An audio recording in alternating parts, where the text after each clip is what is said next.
New diagram wall. మీకు అందరికి ఒక ఐడియా ఉంది. ఏదైతే డయాఫామ్ వాల్ ఆ రోజు అయిపోయింటే 440 కోట్లతో ప్రాజెక్టు చాలా త్వరితగతిన పూర్తయ్యేది. ఎగ్జాక్ట్ గా 2020కి పూర్తి చేయాలని టార్గెట్ పెట్టుకున్నాం. జూన్లో 19లో ప్రభుత్వం మారింది. అక్కడి నుంచి ఈ ప్రాజెక్టుకి అన్ని విధాల నష్టం జరిగే పరిస్థితి వచ్చింది. ఈ డయాఫామ్ వాల్ని కాపాడుకోవాల్సిన ప్రభుత్వం ఏజెన్సీని ఉన్నపళంగా మార్చడం, ఆల్టర్నేటివ్ అరేంజ్మెంట్ చేయకుండా పోవడం, ఇంజనీర్లు మార్చడం, ఫైనల్గా ఇది పోయిన తర్వాత కూడా అనలైజ్ చేయలేని పరిస్థితికి వచ్చారు. తర్వాత ఐఐటి హైదరాబాద్కి అప్పచెప్తే సెంట్రల్ గవర్నమెంట్ వాళ్ళు ఎస్టాబ్లిష్ చేసిన తర్వాతనే వీళ్ళు డయాఫామ్ వాల్ పోయిందని గుర్తించలేని పరిస్థితి వచ్చింది. చాలా దుర్మార్గమైన కార్యక్రమం. ఏదేమైనా 440 కోట్లతో పూర్తి అయిపోయి 6 సంవత్సరాలు 7 సంవత్సరాల కంటే ముందే ప్రాజెక్టు పూర్తి కావాల్సింది. ఈ నిర్లక్ష్యం వల్ల ఈరోజు 6 నుంచి 7 సంవత్సరాలు టైం పెరగడం, కాస్ట్ పెరగడం, ఒక్క డయాఫామ్ వాల్ అయిపోయిన డయాఫామ్ వాల్కి అదనంగా 1000 కోట్లు ఖర్చు అవుతా ఉంది. That is the biggest challenge.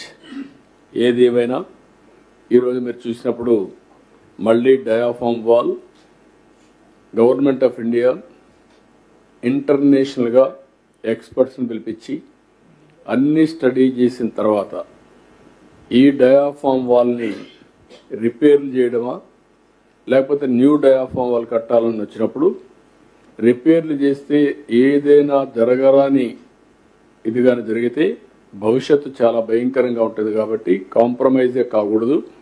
కాబట్టి కొత్త డయాఫామ్ వాల్ కడదామని ఆ డయాఫామ్ వాల్ కండెమ్ చేసి కొత్త డయాఫామ్ వాల్ కట్టే పరిస్థితికి వచ్చారు.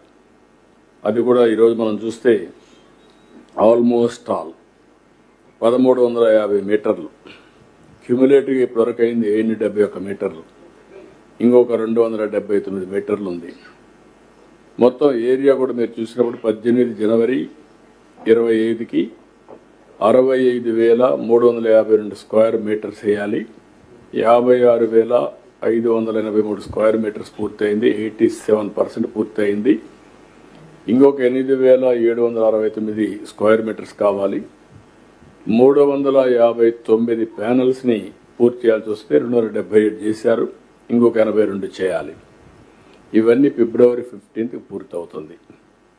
ఇది ఒక విధంగా శుభ పరిణామం. డయాఫామ్ వాల్ అనుకున్న దానికంటే ముందుగానే కంప్లీట్ చేసే పరిస్థితికి వస్తున్నాం. బట్రస్ డ్యామ్ కంప్లీట్ అయ్యింది.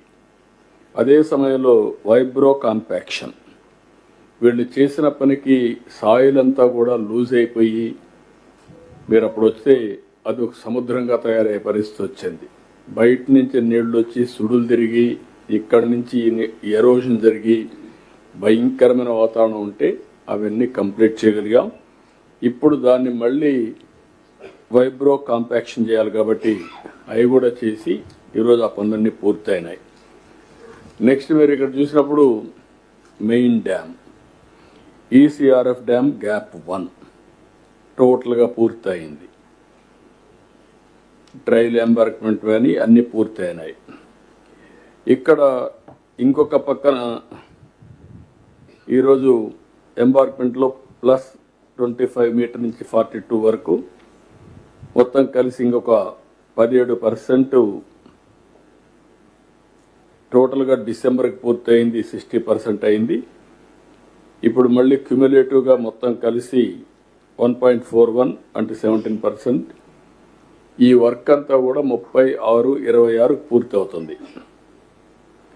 బ్యాలెన్స్ క్వాలిటీ అంతా కూడా ఈ వర్క్ అంతా అప్పటికు నెక్స్ట్ ఈ సంవత్సరమే జూన్కి అంతా పూర్తి అవుతుంది. రెండోది ఎస్సీఆర్ఎఫ్ డ్యామ్ గ్యాప్ 2.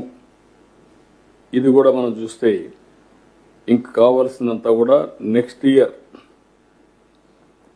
36-27 పెట్టారు. కాదు, మేమేమన్నామంటే 33-27 పూర్తి అయిపోవాలి. ఇన్ ఆల్ ఆస్పెక్ట్స్ మార్చికి పూర్తయ్యేట్టుగా పెట్టుకుంటున్నాం.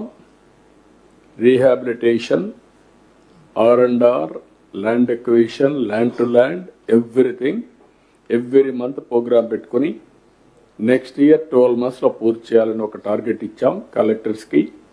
అదే మరి కొండే టీంకి, ల్యాండ్ ఎక్విజిషన్ టీం వీళ్ళందరికీ ఇవన్నీ కూడా పూర్తి అయిపోతాయి. అంటే మీకు కావాల్సింది R&R, ఇంకొక పక్క ప్యాకేజ్, దానికి చేయాల్సిన ప్రొసీజర్స్ అన్ని కంప్లీట్ చేయడం, ల్యాండ్ టు ల్యాండ్ ఇవ్వాలంటే ల్యాండ్ టు ల్యాండ్, ఇల్లు కట్టుకోవాలంటే మనం కట్టియడమా వాళ్లే కట్టుకుంటామంటే ఏం చేయాలో అన్ని నిర్ణయాలు చేశాం. Everything will be complete by January 27. All works will be completed by March 27. Phase 1 ఇవన్నీ మనం 41.15. ఆ తర్వాత ఏం చేయాలి, phase 2కి వెళ్తాం. మెయిన్ వైల్ ఏం చేయాలి వర్కౌట్ చేస్తాం. కానీ ఈరోజు phase 1 మనం పూర్తి చేసుకుంటే ఆపరేషనలైజ్ అవుతుంది ముందు. దీనికి ల్యాండ్ ఎక్విజిషన్ ఇవన్నీ కూడా కంప్లీట్